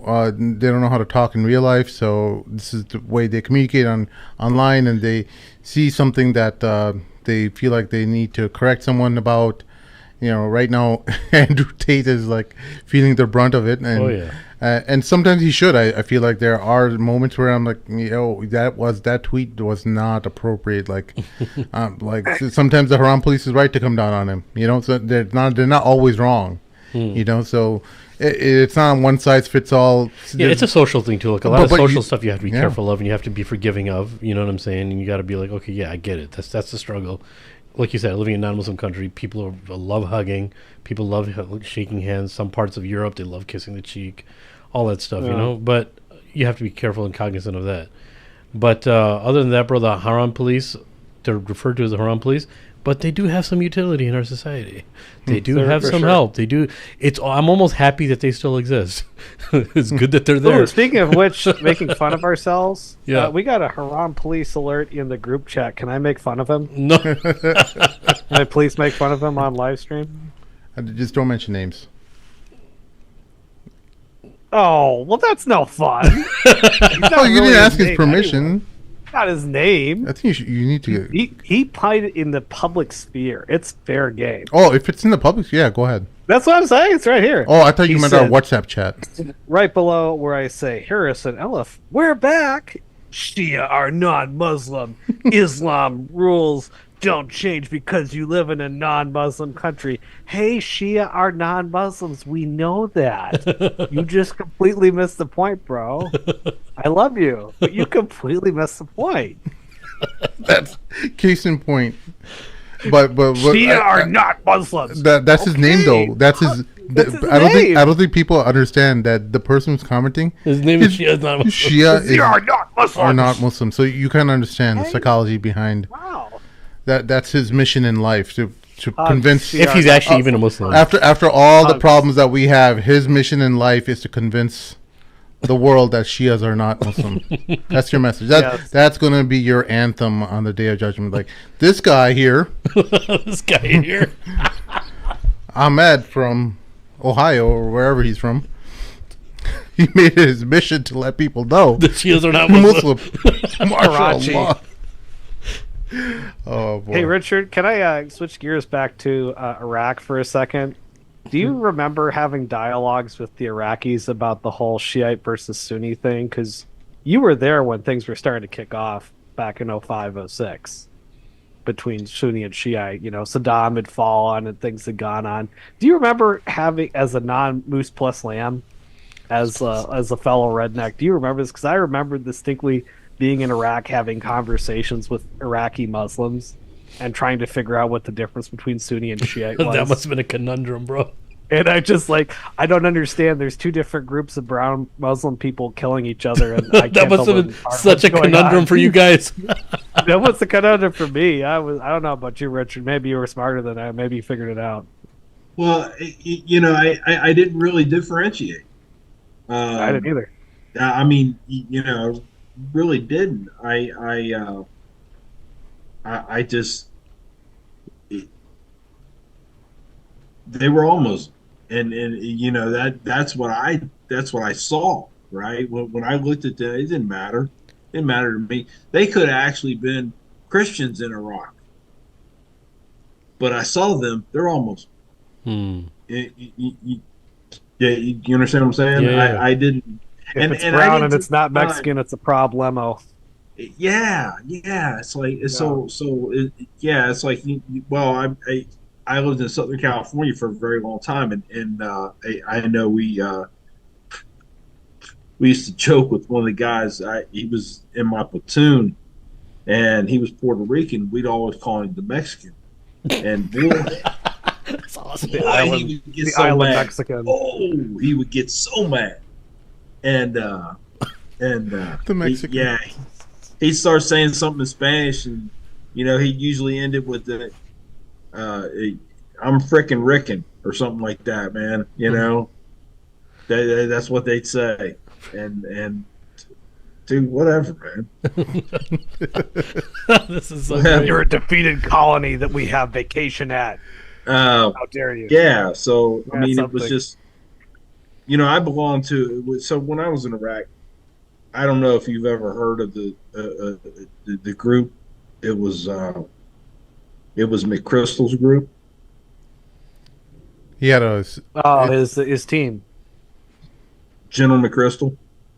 Stanley, yeah, McChrystal, General McChrystal, yeah. So, have you ever heard of the Task Force 626? I've heard of Order 66. I have. I'm not familiar with them. I've just heard that Okay. name. I know of Order 66. No. That's what Star Wars. anyway, so yeah, that's some of the guys I was with, and we didn't really, we wasn't the hearts and minds kind of guys. We were just, yeah. So I worked in interrogation, and as an operative, we just go in and hit things. That'd be it. Yeah, we really didn't associate with people. Right. You just went and got your targets and went back to base, basically. Yeah, it wasn't our thing, man. Just, Yeah. So, which was fine with me because I didn't want to associate with anyone. That was my mindset, right? You know, I mean, and especially because you're hearing things like, like what happened to you with the kid. Yeah. I mean, who are you trusting? Didn't trust anybody. Yeah, exactly. How was it for you when you came back and you drove you drove or rode in a car and there was trash on the side of the road? Oh, it was really bad. I was I was military police, which was infantry with the safety pin. Back in 08 and 09, they had decided, we're really tired of having civilian casualties, so we're going to do this thing called counterinsurgency for the kids who are too young to remember counterinsurgency being talked about on the news. Which was also, I believe, General McChrystal was partially responsible for developing that strategy. And I hated every minute of it because MPs were mostly mounted in 3 or 4 vehicle squads. And, I was usually machine gunner. Later, I got promoted to E5 sergeant towards the end of the deployment, and I was sometimes truck commander, but usually I was machine gunner. And you'd have the old school guys like you say, hey, watch out, they're trying to kill you. And then you'd have this new group of people that had been re-educated, and they're all hippies, and they're like here to win hearts and minds. So you have some old crusty guy like you saying, hey, they're all out here to kill us. Don't let them come too close. And then you'd have the hippies come and say, hey, throw the kids candy and win hearts and minds. And so you're like, do I shoot at you? Do I throw things at you? Do I just sit there and let myself die? I mean, so it was always this convoluted mix of things. So I had to practice how to be like on guard and be a complete monster and also be really nice and like try not to be too aggressive, but also be aggressive at the same time and just interact with locals all the time. It was difficult. In Mosul was crazy. We had VBIDs running around. There was a mushroom cloud going off in the city somewhere at least once or twice a day. What are VBIDs again? Wait, what's a VBID? A VBID is a vehicle-borne IED. Oh, God. So that's a truck filled with bombs or a minivan filled with bombs. So I had to stare down a couple of those. We call that a Baghdad falafel. Oh, yeah, right. Now, Baghdad falafel. yeah. You're such a punk, dude. Baghdad falafel. Oh. It was they're ugly, man. They'll mess you up. They'll take out an entire squadron or platoon-sized element of people. I mean, 'cause it's like Really? you think about they'll put if it's a big dump truck like one of those blue Mercedes dump trucks. You know what I'm talking about, Richard. You know, they filled those things with 155 rounds or 88 mic rounds, and they just say, "Oh, okay, I'll Akbar," and they'll just Allah drive Akbar. right into. I love hearing a Muslim white convert say Allah Akbar. That's what I'm saying, bro. People don't miss out. If you can have a little bit of understand a little bit of humor, bro, Yeah. this is so hilarious. I love it, man. Every brown Muslim convert person needs to say watch Allah Team Akbar. America World Police Yes, yes. with subtitles in whatever their language is. We saw that. They'll Yeah. understand. Oh my gosh. They'll understand. Yeah. Every Muslim. I try to explain this to Indonesians, and they're just like, "I don't understand this movie at all." It's like, no, you got to watch this movie. It's like, because Indonesians have this tradition of shadow puppets, and they're ding, ding, ding, ding with their yeah. traditional. I was like, y'all need to watch Team America World Police. That's kind of the movie. That's Team America World Police. accurate. Have you seen that? Yeah. I haven't seen it. who we So are. Harry, you brought up the suicide bomber thing and the truck that especially was used a lot in Afghanistan. One of the bases I was at eventually, I wasn't there anymore, but eventually got hit by a truck, tore up a gate, killed a couple of Marines there. But anyway, I was there. I was supervising an interrogation with a would-be suicide bomber that was caught before he had a chance to do his deed. And he, through the efforts of a translator and an interrogator, and the interrogator married a local woman. The actual interrogator married a local woman. And of course, she's Muslim, so he converted. But he was cool about it. I mean, I didn't trust him because of that, but that's why I was supervising the interrogation. I'll be honest with you. And I mean, he's a white guy, just like me, right? And he would carry around his flight bag, right, which is like a military briefcase. It's vinyl and stuff. Anyway, he had two Qurans. He had one in Urdu because that was what she spoke, and he had one in English. Wait, was this a white guy who learned Urdu? Yeah. Okay. I don't know because I was white. He went to the military language school, is what you're saying. Yeah. Okay. So he's sitting there and he's trying. He's doing his reading. He's trying to read both, and he's trying to really he puts effort into learning anyway. Okay, so here's this would-be suicide bomber, and this is a perfect example of the state that Ummah was in and the things that we need to correct. Right. So we got this guy. He's cuffed to the chair, bolted to the floor. His legs are shackled to the legs of the chair, and then his hands are like handcuffed underneath the chair. Very uncomfortable. But so through the interrogation, we're listening to this guy, and he's telling us. He says, "If I kill," and he said this plain as day in his language, "If I kill the infidel, I'm guaranteed heaven." And our guy said, "Where did you hear that?" He said, "It's in the Quran." This guy's like, "What? Okay. No. Hold on.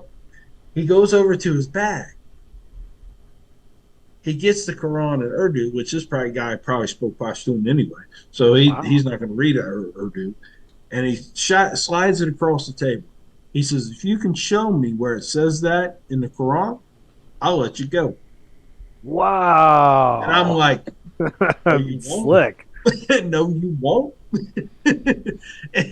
and the guy is immediately ashamed. He just bows his head, says, "I can't read. That's what the Imam told us." Bam. There you go. I'll never forget that. Especially after I became a Muslim, I was like, see, there's your problem. There's your problem. Ignorance. We have such a large population of Muslims around the world, How many of them are illiterate? I don't know, but I can assume it's more than just that one guy. Yeah. Yeah. Well, Shia are not Muslim 67. At least you know how to read and write and watch YouTube. So This is so funny. we're on the path to success. All right, buddy? Yeah, We're on the path. one Muslim at a time. One Muslim at a time. Harry, you're awesome, bro. I can't wait till you come back in studio, bro. I cannot wait till you come back in studio. We gotta get a GoFundMe going. And Yeah, bring bro. Harry back. You got to be back No, here. you bro. know where you guys have to send me. Where? You know Guantanamo? where you have to send me. No, not Guantanamo. Baghdad? You know where you have to send. Maybe. Oh. Yeah. Send me back. I got this slick camera now. Yeah. That you gave me to do recordings. Yeah. We have mutual friends and contacts, and they said they're ready for me to come back. Oh, sweet, sweet. Yeah, by the way, TMM listeners, you are seeing Harry in this crystal sharp camera because of funds that you have entirely supported to this program that allow us to facilitate This guy's so funny. co-hosts such as Harry. That's where your money is going. That face is where your money is going to. It's $1 million. Send me back to Iraq. I missed the bread. I missed the Khubz. Khubzi. Richard, Who's you want to come lady? with me? You want to come? We'll bring some pizzas, man. Come on, let's go. After one of our premieres, there was a lady that came up to me that has taken people to Afghanistan. Oh. And this is after the Taliban retook it. Okay. Mm-hmm. She comes up to me and she goes, I would love for you to go to Afghanistan and speak with the Taliban. And I'm thinking in my head, I was like, yeah, but you would. and I says, well, I'm not opposed to that. But I want to come back. She goes, what are you talking about? I says, you got to understand something. It wasn't that long ago that we was throwing metal at each other. That's true. I says, and I don't have a grudge, but they might. I don't know. I would love to sit down and talk with them. I would love to understand their philosophies. I mean, I can't say that I would ever agree with them, but I would love to understand them better from them, you know. But and maybe, who knows? Maybe I can reach somebody that I don't know. I don't know, but I still want to come back. Well, I have a $500,000 life insurance policy for my precious Indonesian wife over here that it's from USAA, and it actually stipulates in the event of terrorism, it's a special type of life insurance policy because it's from USAA. That in the event of terrorism, they will still pay out. That's nice. So, then I don't have to worry about paying the credit card bills or buying her purses or anything like that anymore. I'll take care of for the rest, It's good, bro. It could be fun. Could be fun. I don't know about the Taliban. Well, I think maybe the Taliban. I think we'd be okay. I'm seeing a different type of Taliban though. I think we're seeing a bit more, not the 90s type, but a different interpretation. From what I've seen, they still seem pretty strict about stuff, but at least from some of their social media accounts, they seem a little bit more fun.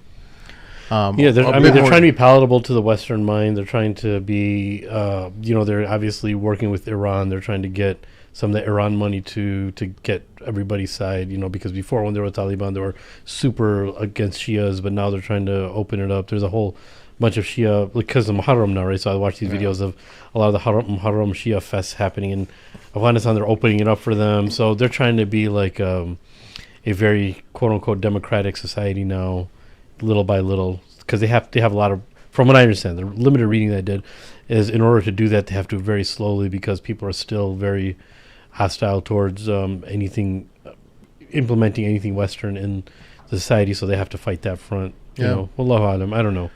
Well, short-term gains. We gotta get Richard McKinney here in Chicago in our studio. Yeah, that'd be awesome. And hopefully, the first step for him to actually migrate his way into Chicago, because he's just a few miles away. Yeah.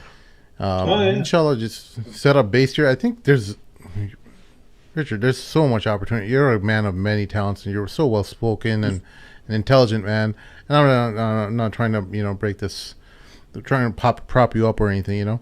I'm just saying from what I've heard from you, and you're a voice of clarity, reason, calmness, something that in this kind of atmosphere where everyone just wants to be at each other's throats. Nationalism is on the rise. Mm-hmm. The race wars are coming. Oh yeah. I don't know if the race wars are coming, but there's always, when I was growing up, there was always some kid.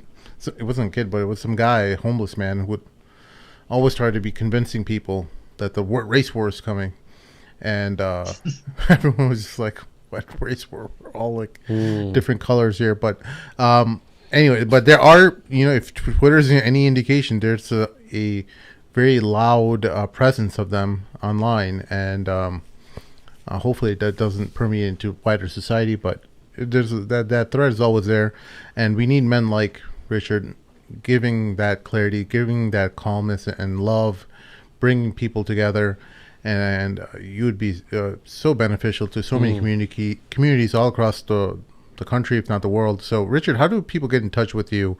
And are there any things you're trying to promote right now? Yeah, any initiatives, any projects you're working on? Yeah, well, one of them, here, I show you my shirt here. We Are Many United Against Hate. That's an organization out of Wisconsin that I belong to. I'm an honorary board member. I've done a lot of talks for them at schools, different places. It's run by a Muslim man from oh my gosh, I think he's from, I'm pretty sure it was from India, and he came to America. He loves America, and he started this organization because he wants to give back to the country that gave him so much. Yeah. His story is on the website. It's We Are Many United Against Hate.org. His whole story is on there, and it's a beautiful story about how he rose up from, coming over for education and stayed, and is just a wonderful man, wonderful man, wonderful organization. My email is from hate to understanding, all one word, at gmail.com. I have a website, but I don't even know if it's still working. I need a lot of help technologically. But yeah, anybody can get a hold of me through my email from hate to understanding at gmail.com, and of course Facebook Messenger. Anybody can find me on there. Richard McKinney. I am willing to go anywhere. Awesome. Anybody wants to have me, and talk, spend time.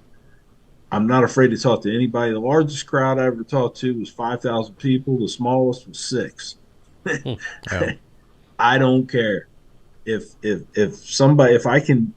My only goal when I talk to people is to reach one person. That's all I care about. That's me reach one person to think. Just stop a second, take a breath, and understand how important they are. I don't care what your beliefs are, but how important you are. Coming from me, I believe that we were all created by Allah. I believe that. Okay? And in saying that, we're all special. Yes, sir.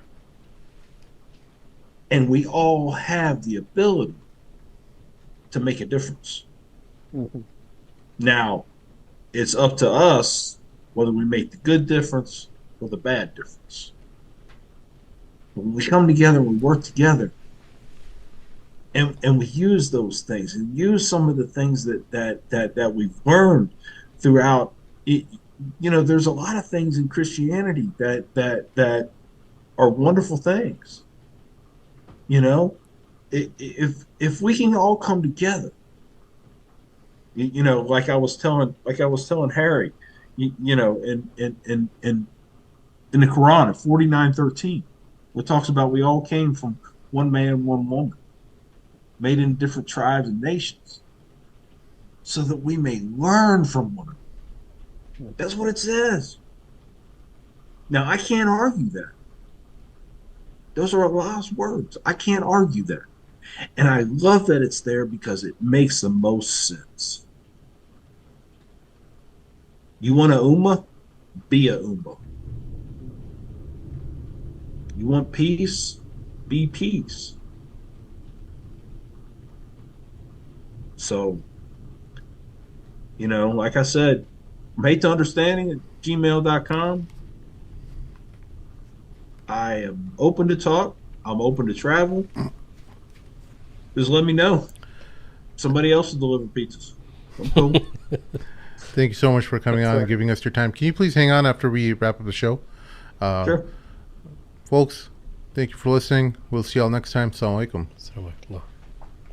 Stop liking y'all. Take care. I want their leader brought here. I want him brought to me. I want the revolution crushed.